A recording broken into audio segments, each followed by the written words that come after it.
60 minutes business. Thomas Schmel.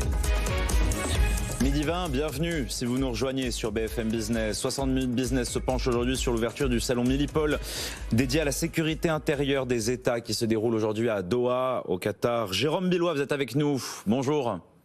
Bonjour. Associé en cybersécurité chez Wavestone. La cybersécurité, c'est aujourd'hui parfois l'une des plus grandes menaces qui pèsent sur les entreprises françaises. Et le marché n'a cessé de s'accroître ces dernières années. Plus 7,5%. Le nombre d'attaques explose. Alors, qui fait la course en tête aujourd'hui parmi les pays dans la cybersécurité ? Clairement, historiquement, les pays qui sont en tête, on va retrouver les États-Unis, on va retrouver Israël, et puis ensuite, on va avoir par exemple le Royaume-Uni ou encore la France. Donc, la France n'est pas mal située dans cette course à la cybersécurité, mais on voit que faut encore qu'on développe nos activités. Jérôme Billois, en France, est-ce qu'on a la technologie? Est-ce qu'on est capable de se défendre? Est-ce qu'on a des entreprises qui sont à la pointe? Oui, clairement, on a déjà une base scientifique qui est très très forte et qui justement va générer des projets de recherche et va générer aussi pas mal de start-up. Aujourd'hui, on a un écosystème de plus de 150 start-up liés à la cybersécurité en France et c'est un écosystème dont on n'a pas du tout à rougir à l'échelle internationale. Donc on a la technologie, qui la contrôle aujourd'hui? Est-ce que la France est suffisamment pourvoyeuse de contrats envers ces entreprises? Alors c'est là où on atteint un peu la limite, c'est-à-dire qu'on voit qu'on est très bon sur la phase d'idéation, de création de start-up, voilà.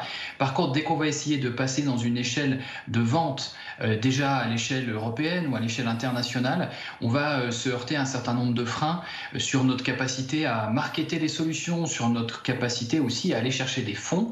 Et une des problématiques du marché aujourd'hui, c'est que nos pépites, des fois, vont être obligées d'aller chercher des fonds à l'étranger ou même de se vendre à d'autres acteurs pour pouvoir continuer leur croissance. Donc c'est ça, c'est que les investissements français ne seraient pas suffisants, en tout cas dans la cyberdéfense, la cybersécurité? Alors, on a un vrai changement d'état d'esprit depuis le début de l'année 2021 où l'État avait annoncé un plan d'1 milliard et pour la première fois, sur ce plan, il y en a la moitié qui était considérée à la défense du pays, finalement à des investissements pour le pays. Ça, c'est bien, mais il y en a aussi la moitié qui est dédiée à pousser l'innovation et à amener des fonds, justement, pour qu'on puisse créer des nouvelles technologies, pour avoir des nouvelles entreprises qui se lancent. Et donc, on voit un changement, finalement, un peu tardif, mais on voit quand même un changement d'état d'esprit et je pense qu'il y aura des fruits qui arriveront dans les années qui viennent. Jérôme Billois, la figure de proue en France, c'est Thales. La semaine dernière, le groupe a racheté pour 120 millions d'euros 2 pépites européennes, après avoir déjà racheté Vormetric, Gemalto. Aujourd'hui, Thales peut peser, en tout cas dans cette course internationale à la cybersécurité?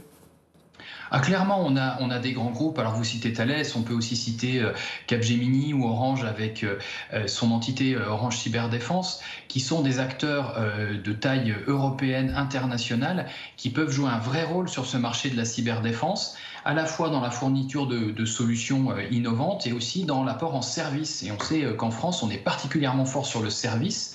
Et aujourd'hui, on a besoin de services pour surveiller les attaques, pour pouvoir réagir quand une attaque a lieu et garder finalement une forme d'autonomie pour être capable de gérer des attaques qui nous toucheraient, nous, en France. Il y a beaucoup de fonds souvent aujourd'hui qui tournent autour d'une pépite française, BDS, Big Data and Security. On le sait, Atos pourrait se faire démanteler. Selon vous, est-ce que il faut tout faire pour maintenir ce genre de pépite-là en France ?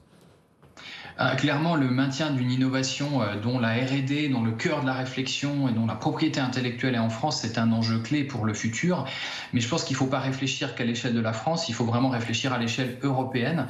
C'est de toute façon la seule échelle de marché à laquelle on pourra atteindre des investissements, par exemple en recherche et développement, qui sont suffisants pour créer des produits qui soient intéressants à l'échelle internationale. Merci Jérôme Billois, associé en cybersécurité chez Wavestone, pour cet éclairage sur le salon Milipol qui s'ouvre aujourd'hui à Doha. Merci. Merci et à vous. bientôt.